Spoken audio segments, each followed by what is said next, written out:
bazo koisa balobi na liango te na ndako ya tata na nga basali bazana oya kolia. Amen, amen. Basali bazana sika ya kolala alobi na kei epai ya tata na ngai kuna eloko ezangaka te, moto azangaka te ya kolia, ya komela, ya kolata pe esika ya kovandela. Pe tango akomi epai ya tata lakisi eke obongaki adresse te, omikosaki te, tata lakisi ebongo oyo alobaki kuna akuti yango. Papa pesi ye elamba, papa lakisi ye bagi na mosapi ya koloba tu es toujours mwana na ngai pe nga naza toujours papa na yo, asaleli ye na fete. Amen.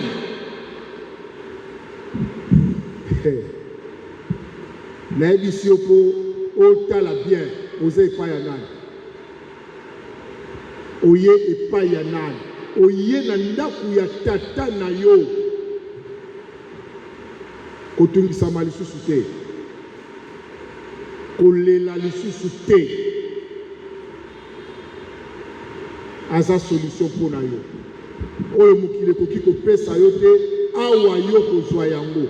Nalsengi na nga na yo totelema kasi devant notre Père qui fait déjà son entrée, qui est au milieu de nous, qui est parmi nous, le Kola Nzambi, le Kola le roi des rois, le Kola le seigneur des seigneurs, le Kola le créateur. Totelema une minute na présence na pour te saluer. Tobandi ko saluer au kombo ya tata pe ya mwana pe mo santo. Amen. Bango balobaki soki likambo etungisi biso, soki malade ebeti biso, soki bitumba eyeli biso, soki nzala ekoti na kati na biso, tokoya na ndako na yo. La maison construite et bâtie en ton nom. Toza na ndako etongami na kombo ya Nzambi. Souviens-toi lobaki que même les portes de l'enfer ne prévaudront point devant la puissance de sa maison. Amen. Esika ngana oto nyati nguya na ezali. Esika ngana yoto ye atanguya ya lifelo ekolonga ngote. Donc likambo nyonso to ye nango nesika oyo ate umeli.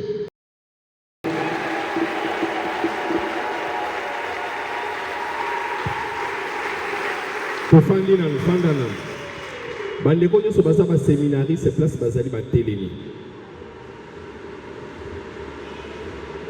Ala bandeko ya kota na kati ya tolobaki place oyo eza ya bino wana Carrefour combien bopusa na bopepe effusion eza likambo ma sécurité esengeli tozala na suivi, esengeli toyeba banani bazoya ensemble de prière. Okoki jamais koleka na effusion sans pour autant on participera à l'activité ya losambo, mais aussi eza expérience spirituelle na nzela losambo tokosala na pokwa lelo ebo katana ngambo boye aussi biloko katana ngambo boye bozaka ka hotelema.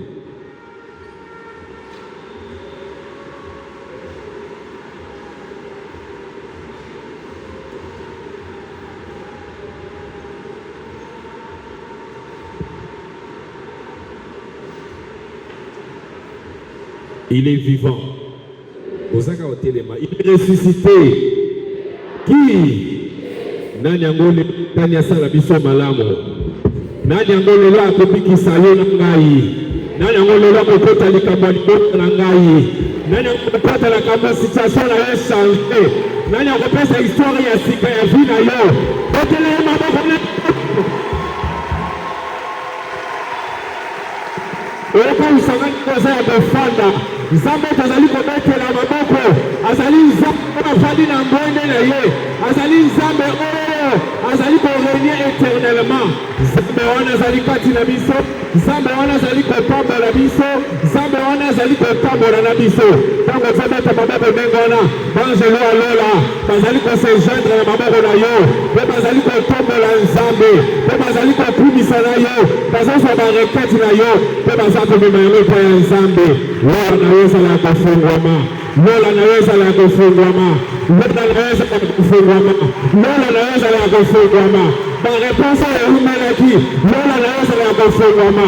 Esika ezalaki na biyano te, Nzambe wana ezali eyano na poko ya lelo, Nzambe wana ezali libiki mpo na yo na poko ya lelo. Bisika bato balobi awa tosuki, me Nzambe na biso asuki te.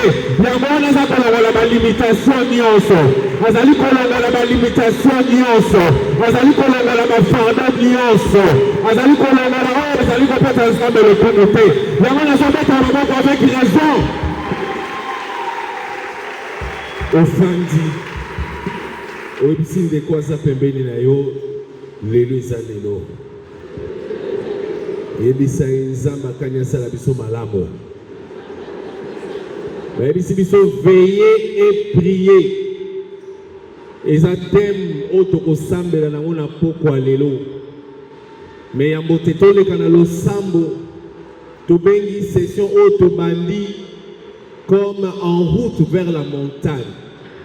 Montagne wana ezali retraite tozali kobongisa oyo kosalama du 15 au 17 septembre 2023 na Saint-Kagwa. Tobosana te que à chaque fois bana Israël bandaki kosala pèlerinage, babandaki kobanda ngo na ngomba te, babandaki kobanda ngo quelque part. Yango na soko tali na Bible kobanda na psaume 120 kino psaume 134, babengi yango ba psaume de degré, babengi yango de psaume na version mosusu babengi yango ba psaume de montée.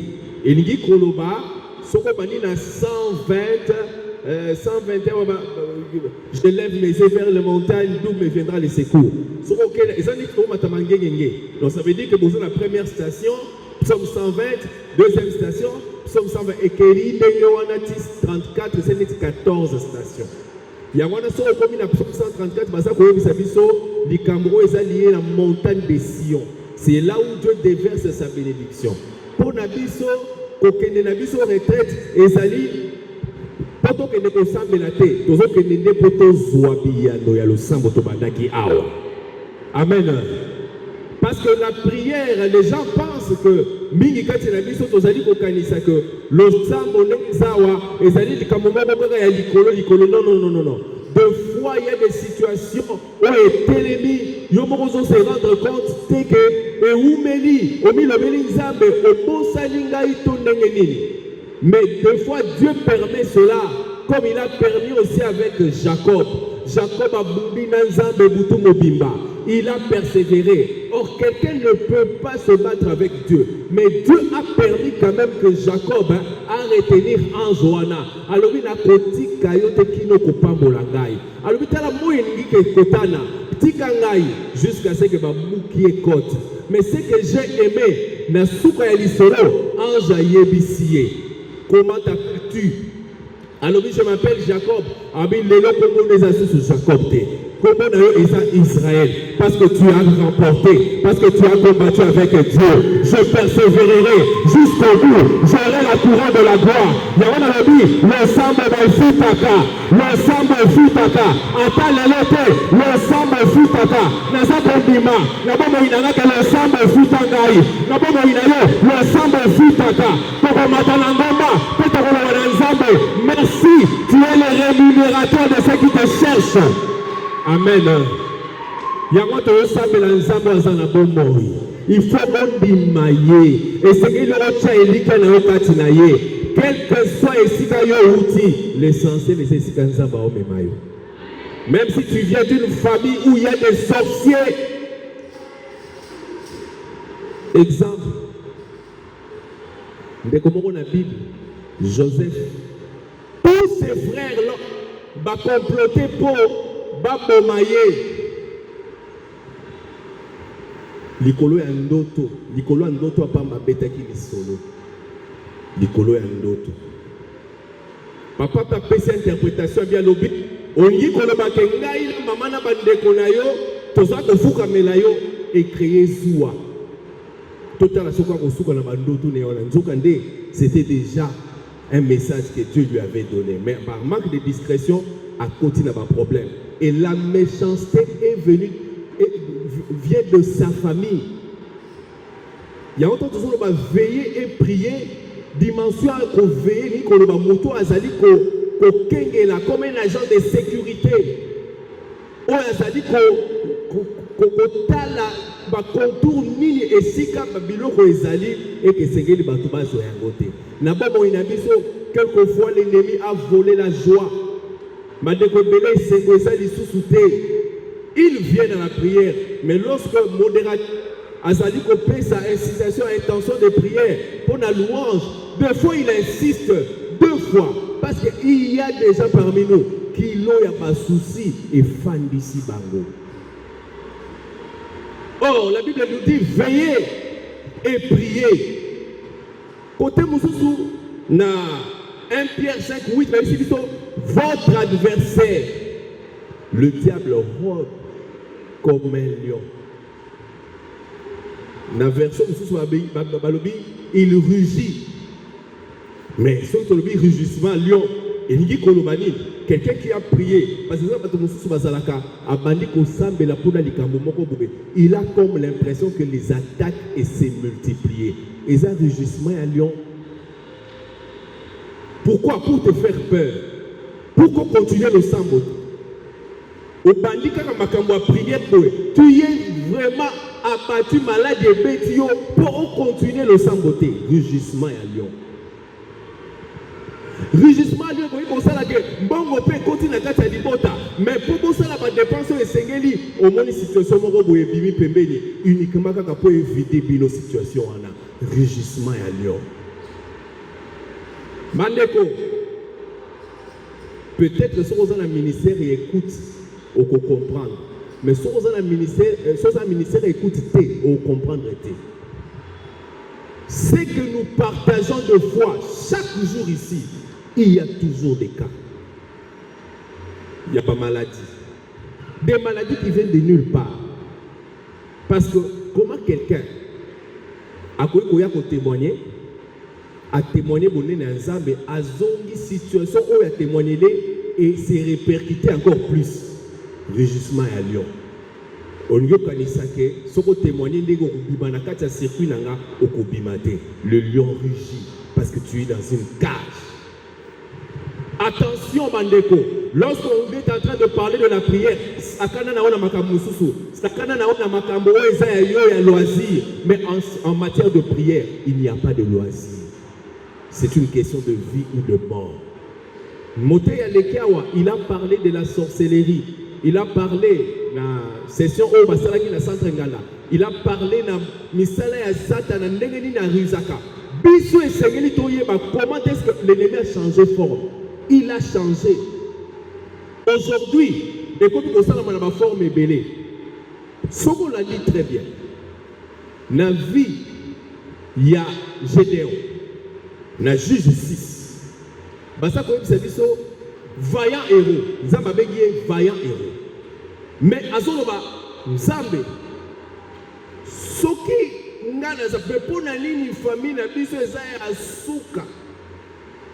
Et puis ngana za pende ya suka ya basuka. La vision que Dieu l'a destinée que Nzamba traça pour naie ezali oya ezali ko vivre. Et tant qu'il y a une côte na destinée naie Nzamba t'a dit que tu es un vaillant héros.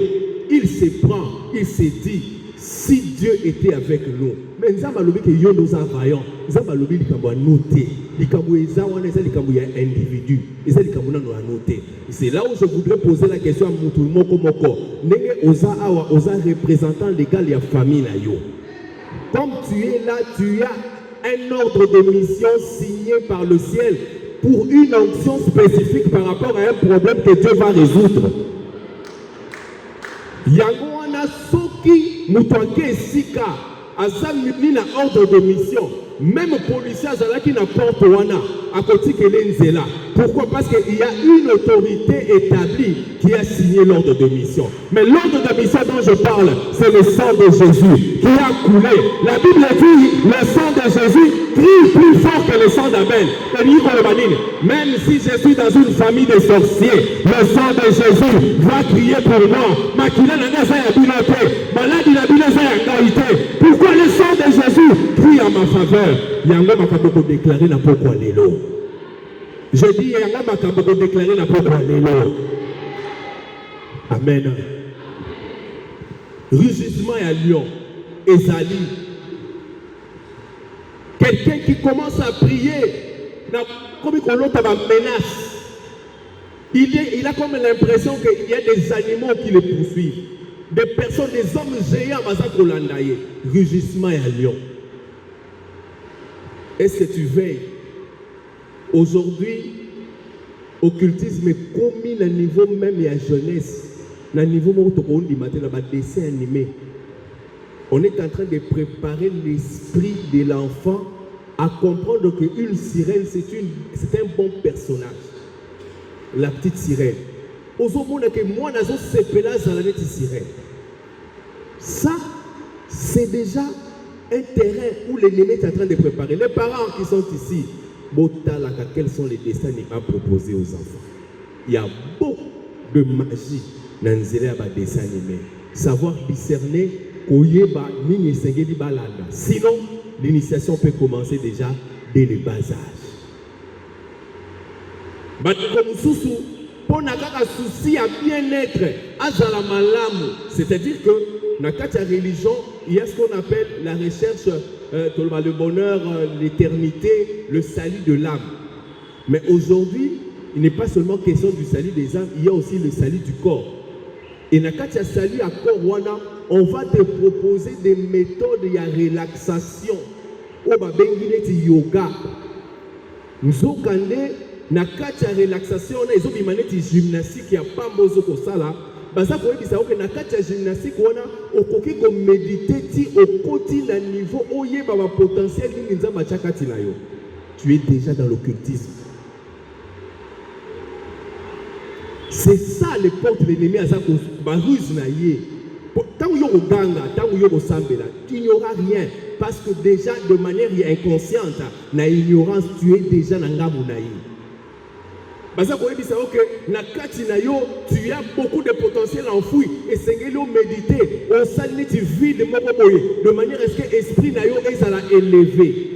Car dans la gymnastique, tu verras qu'on va même te donner des principes Ndengeni et Sengeli au Fanda, Ndengeni et Sengeli au Zala. Parce que l'objectif on te donne des enseignements. Si à niveau tu seras intronisé pour que toi aussi tu aies le pouvoir d'initier les autres. Objectif na moi. Il y a moi pour constater que dans Matthieu 2, quand on va l'histoire les mages ont vu l'étoile. Mais comment est-ce qu'on peut voir l'étoile d'un personnage important? Dieu permet à ce que astrologue, bato bazala ka science ya kotanga ba astre pour ba deviner l'avenir. Ba moni étoile eza kongenga différemment na ba étoile mosusu. Yango ko yoka na ba langage ya bato mosusu balobaka za na étoile makasi étoile makasi, il y a des gens qui voient. Bato bazala ka astrologie, ils voient, ce sont des sciences mystiques. Dieu a permis ça. Mais il n'avait pas permis pour qu'on détruise l'étoile. Il avait permis pour que Israël ait informé. Il a fallu étoile ils sont retournés à Jérusalem. Quand on a retourné à Jérusalem, Hérode a Koloba. Kendangi pena zoba abengi ba scribe nyonso. Alobi mona na o il fallait qu'il faka botama wapi babi da Bethléem de Judée. OK, bon so ba information sur rien so ko kekuna comme ça, ngapena ke ko adorer. Déjà motema ne pebaki. Et nzamba bimeli bango tango ababimi na nzela baboni étoile na retour nzamba biso obozonga le sous nzela wana. Mais ils ont vu quand même l'étoile. N'est-ce pas que yopene ko za na étoile na yo qui brille à un certain niveau, à un certain seuil. Mais Moutou Azana Misala Mabé, il peut étouffer ton étoile. Rappelez-vous, Joseph, il a vu les étoiles. Les étoiles représentaient les enfants. Pour dire que chacun de nous, la dimension spirituelle, a aussi une étoile. Il y a un moment où Jésus, l'étoile brillante du matin. Étoile belle, ils ont sacrifié. Tu peux sentir quelqu'un, il est destiné à être une grande personne, mais au Talifinaye, il vit comme un misérable. Pourquoi destiné à vivre en côté? Étoile les a étouffés. Et ça n'a pas tout le monde awa. Tala, à ça ôte. Et ça, libanda mboka, et l'obité que reçoit vie. Et ça n'a pas passé libanda mboka va souffrir. Tu peux être ici au Congo, ne savez pas visiter. Ezali. Mais les étoiles des gens sont étouffées.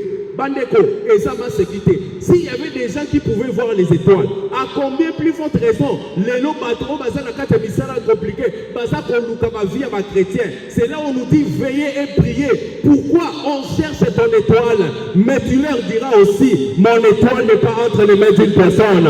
Mon étoile est entre les mains de Jésus. Si Dieu a décidé de me lever, toi tu ne feras rien. Car tes attitudes ne peuvent rien contre ce que Dieu a prévu pour toi.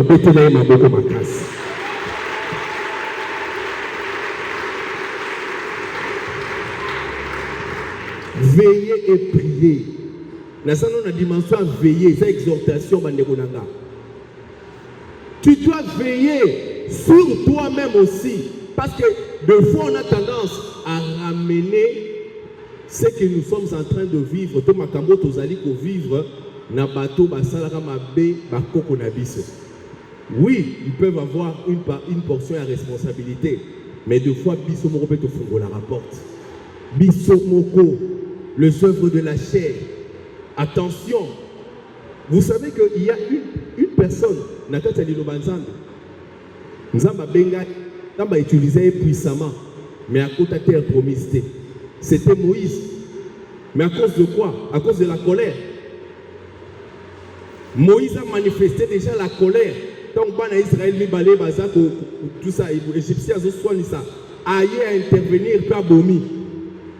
Déjà, quand on a Ezalaki, nous avons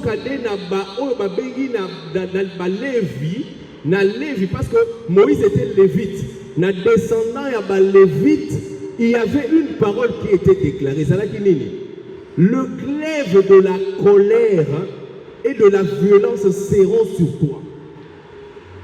Peut-être qu'on se rendre compte que c'était dans Malobawana. Mais lorsqu'on voit la vie de Moïse, quelqu'un qui est rempli de Dieu, à Matina Ngoma Sambela, l'Inobanza Metaliso Azo Kita Elongine Sakongenga. Mais à commis à Moni et l'Okoban Israël Basali. Et ça dit, Kande Mati. À Pouki. Table ya loi on nzamba komaki na misata ye abuki yango na kanda kande memie lisusu ti nzamba ebisi bon loba na libanga maiko ye na kanda pour la mirumi abanza abeti mai pe bini mais nzamba ebisi okomona ona mosika mais okotati à cause de la colère. Et là, tu parles, tu n'arrives même pas à le contrôler. C'est une porte d'entrée. Il y a un vigilance. Vous allez être vigilant dans la humeur. Vous allez être vigilant dans la parce que les esprits peuvent prendre ça. Comme une forteresse dans bâtir un hôtel. Pourquoi veille sur toi-même. Veille sur tes paroles, veille sur tes attitudes, les habitudes que tu as. Attention, Bana Bazali Awa, Bilege Bazali Awa. Attention que ma parole va murmurer à l'icône na bino. Batindio Okaka Koima Ima. Lorsqu'un parent murmure dans son cœur, tu n'as pas la bénédiction. Veille sur toi-même. On commence à la raison à Kolemba. Mais dis-toi, parce que c'est mon responsable, c'est quelqu'un, c'est mon tuteur, c'est mon père, c'est ma mère. Nakokeni. À de bons cœurs. Attention, de fois, tous nous comme bando qui ailleurs, bando qui nous sommes sous abisomo. Kanda Pamba, et ça ici Moïse, mais Moïse Zamba utilisé, Dieu ne l'a pas dispensé, Mais c'est Josué qui est entré dans la terre promise. Attention, un défaut de caractère, quand on libanda grâce, et quand on peine libala, tu aspires au mariage. Mais est-ce que tu pries aussi pour que Dieu brise ton caractère? Est-ce que tu pries aussi que Dieu brise Malobanayo à chaque fois? Tu as tendance à ne pas garder un secret. Ce sont des défauts. Où est-ce qu'on fout la porte? Attention, bande kolanga, tous à la to veiller.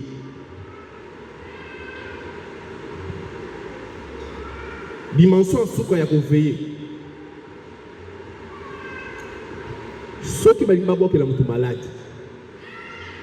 Quelquefois, on utilise la matière. Parce qu'il y a des substances dans la matière, comme je donne un exemple, tu as dit que Zamba. Quand on a dit que c'est un mélange na mélange oyo mutorobik. Mais na bango ba utiliser comme loi naturelle wana. Basali yango na bakisi maloba. Akoyi kozwa lisala soso akoyi kozwa mabele to eloko moko boye akangisi yango alobi maloba sur la matière. Or la matière c'est Dieu qui l'a créée. Maloba wana za koloba ezali ba paroles, ce qu'on appelle les paroles incantatoires. Tawa ko loba yango soki oza na prière te, à moins que Dieu a autorisé pour la gloire naïe et aux oies. Je me rappelle encore d'un papa toki ko sambe la babwa qui lié maladie à mbas na makolo. Maman za koloba maladie tomba kei ko talisa. Bamoni ke mbasu wana ezalaki mbasu ya venin ya nyoka. Mais c'est difficile de comprendre ça, mais venin ya nyoka yeko sala nini. Mais babwa ke di malade mutazo souffrir. Oh, qui n'est pas munganga barota la scanner et l'obésate. Mais tu souffres. Ils utilisent la matière. Il y a un moment dans l'église catholique, on utilise ce qu'on appelle les sacramentaux. Les sacramentaux, ça rappelle la matière. Pour contrer ce qui a été dit dans le monde spirituel, dans la matière, pour que la matière que Dieu a créée à travers la bénédiction au Lilobanzambe, au prêtre, au sacre, au sambonaye, pour produire un effet. Il y a un moment où on maï, bénissi. Bakozwa mafuta babenisi pe bakozwa mungwa babenisi. C'est pour contrer la matière. Makambo to loba esengelo za la initié. So za initié te o comprendre ngoti yango monaka na kati écoute spirituelle. Soki ne croyez, ouais c'est la situation maladie. Même les dons de guérison et ils ont rappelé la besoin d'expérience moko boye. Ya baka parce que muto oyo ba lobi kaka na maloba. Okokipe kolongola bikila nini malédiction na nzela liloba. Mais muto yoyo ba loki na nzela ya matière, il faut matière et intervenir. Yango no moni biso pour ça la différence entre prière et libération na prière et délivrance et ça la ndenge moroté. Parce que prière et libération na délivrance c'est ça ba sacramental té, mais nzokande soki to sali prière et libération. Libération c'est-à-dire que Motoza la base de la situation à vivre, mais à ça qu'on subit quelqu'un à côté cultisme, la famille peut vivre une pauvreté générale comme ça. La famille peut vivre une situation, il y a célibat comme ça. Il y a comme qu'on subir, mais ce n'est pas lui à la base. On va solliciter ce qu'on appelle prière et libération. Et Seigneur nous a l'accompagner spirituellement. La prière et la délivrance, il y a un moment qui porte et Seigneur, on a aussi la auto-délivrance. La libération, on a la auto-délivrance. Mais la prière et la délivrance, c'est Seigneur, il peut nous s'amener là. Très important. Et l'exorcisme, dans la église, tout ça ce qu'on appelle le grand exorcisme, le petit exorcisme. Le grand exorcisme, c'est ça, tout ça, la barite à baptême. Avant l'exorcisme, il faut litania à Saint Salam. Là, on associe les saints dans le combat. Makambouana Soros a préparé dans côté, il y a un moment où mais il n'y a pas de résultats parce qu'il ne sait pas les principes spirituels. Jamais un prêtre peut aller dans la juridiction sans pour autant assignaler mon compte de juridiction. C'est très rare. Au lieu de Saint-Michel, qu'on sent la messe, et c'est le signaler. Et les esprits utilisent aussi ce principe-là. Jamais moto koya kokota na libota na yo. Ce qui a jamais quoi libota na yo a payé permission. C'est comme ça. Yango na tomo soki ne ko sambele pande zala na mandat. Parce que moto na yo okoki ko sala limité na prière, mais le mandat de l'église c'est koki pe ko bumbela yo. Yango na to sala la prière exorcisme, mais la personne qui prie ne prie pas, mais c'est l'église qui prie pour la personne. En vertu, il y a Malobaye Zalobaki que tu es pierre, sur toi j'ai bâti, et les portes, il y a séjour des morts, et qu'on prévoit l'or sur Yangote. C'est sur base là que nous prions. Il y a une dimension à prière, et Seigneur, il y a bien. Et Seigneur, il y a bien. Parce qu'il y a des gens qui prient sans pour autant savoir où est l'ennemi. On répète à Massassi, mais on y a aussi les munitions. Il faut prier avec révélation. Il faut prier avec précision. Il faut prier avec stratégie.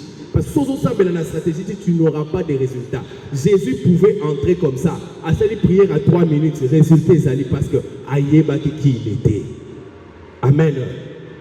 Et je voudrais aussi, aujourd'hui, il y a beaucoup de gens qui sont malades. Beaucoup de gens sont tourmentés. Les gens sont des rien ne sert. N'a pas ça sur la différence et belé. On est à la théorie. Mais ma camarade mais ça dit comme démonstration. Dieu nous a donné la capacité, la potentialité, de prier et que Oisa Kotobisa biso ekende. Marc 16, 17. Voici les miracles qui accompagneront ceux qui auront cru en mon nom. Ils chasseront les démons. Ça, c'est un pouvoir que Jésus nous a donné. Très important. Il y a besoin d'insister dans le séminaire. Pourquoi il y a un séminaire improductif? Parce que si tu es réclamé dans le monde spirituel, au cause de effusion, mais vous avez effusion à ma mort née. Quand vous avez effusion, au léli comme colonna, et si vous avez comme colonna, l'engagement na yo est un sens. Il y en a combien?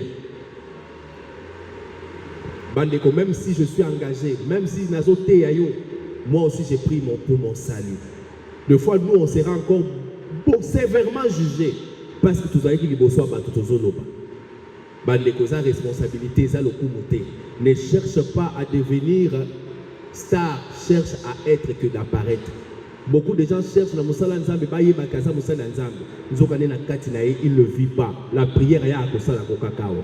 Et lorsque tu pries les dieux dans les profondeurs, même la secret, c'est lui qui voit les profondeurs, il te récompensera, il va te rendre.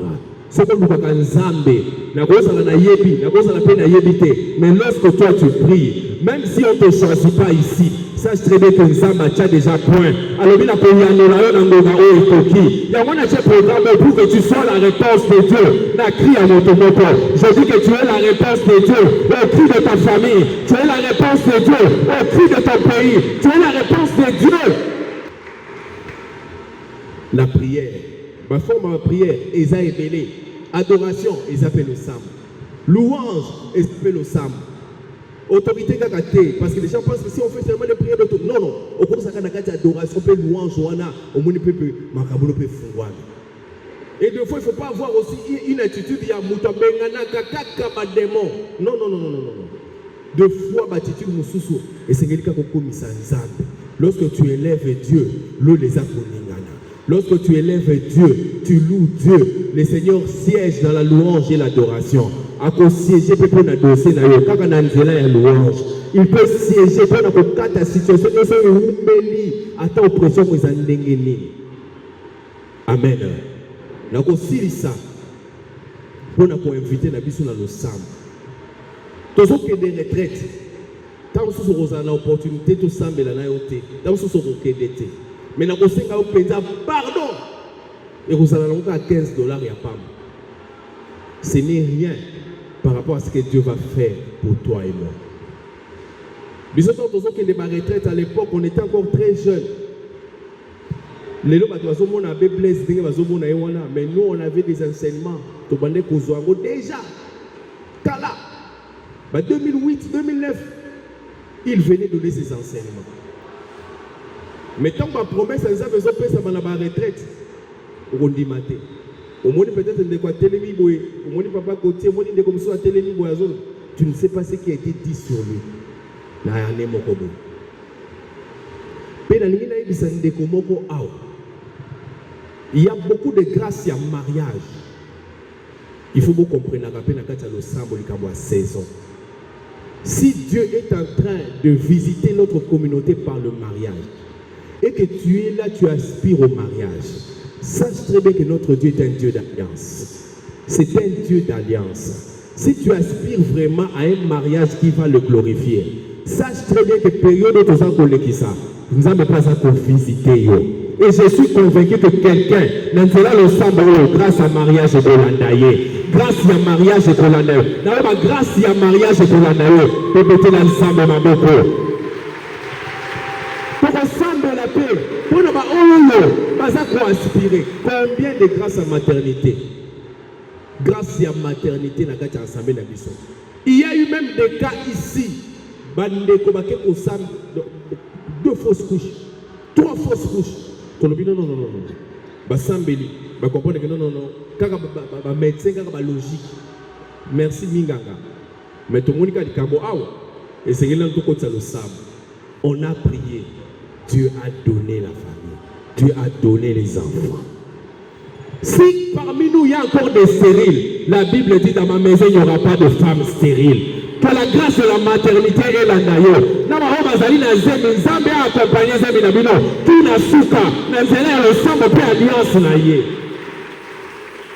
Et j'ai prié aussi on va prier aussi pour les enfants à Kélas. Aujourd'hui, les enfants sont une cible. Il y a mon nanzela malade, nanzela envoûtement, maléfice. Aujourd'hui, l'ennemi est en train de cibler les enfants. Yangoana, c'est très important qu'au sambe la pona ban. Très important. Priez pour les enfants. Koti kakaina nda kote. Ata zoya zola la ao yakanae. Yakanae. Boyoka teke ba ibi mwana mutu. Aujourd'hui, les enfants à répétition, ma maladie à répétition, et ça normalité. Tokolo ba likabo alimentation, oui, tolia kamala monté. Mais il y a des maladies qui ne sont pas normales. Nakati bomo ya bani. Classe kubanda boy parents continue na boka outi. Période on est muto chauffaka. Na minute ba parents baza muto zo chauffer. Ce que baza mis ça to calculer ce qu'on voit. Wana déjà bazo tungisa. Moko kuto akei na zalaki na colonie ya ba bilinge ya groupe K na côté ya Mater Dei kuna. Basombelier ketch. Il y a rentré à quelle colonie à Tiki, à Bosa. La vie de maman a eu la parole, ça bête à moto.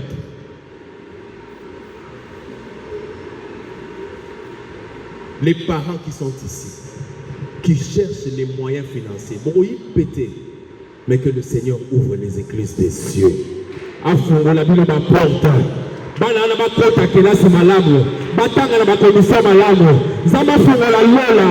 Pour que les finances soient la coin d'Andabino, les finances l'anda Mabino, les finances l'anda, on y est Abino, les accords Sakola, le tant que prophète de Dieu, que les finances s'ouvrent devant vous, que les finances s'ouvrent devant vous, les enfants vont étudier dans les bonnes conditions, ceux qui iront à l'université iront dans les bonnes conditions, ceux qui vont faire les études post-universitaires, ils vont le faire à cause des moyens que Dieu mettra à leur disposition. Peut-être ce pensons.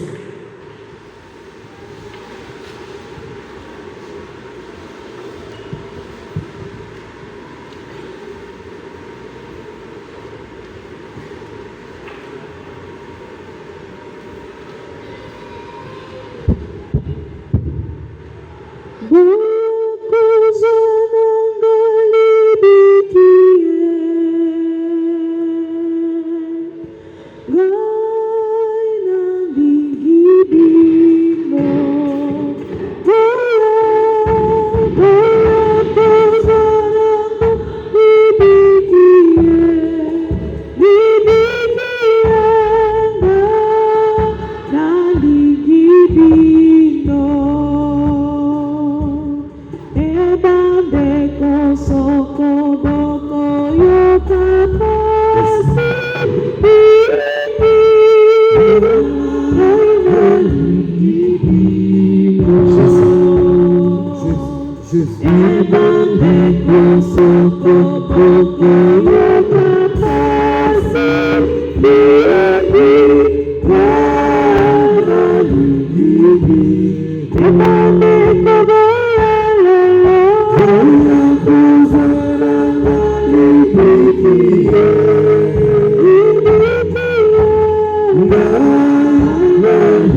Togola maboko likolo, beleleli mon santo. Que le Saint-Esprit conduise cette prière. Que le Saint-Esprit azala oya ko inspirer maloba ya losambo na yo. Bana ko sambela beleleli mon santo.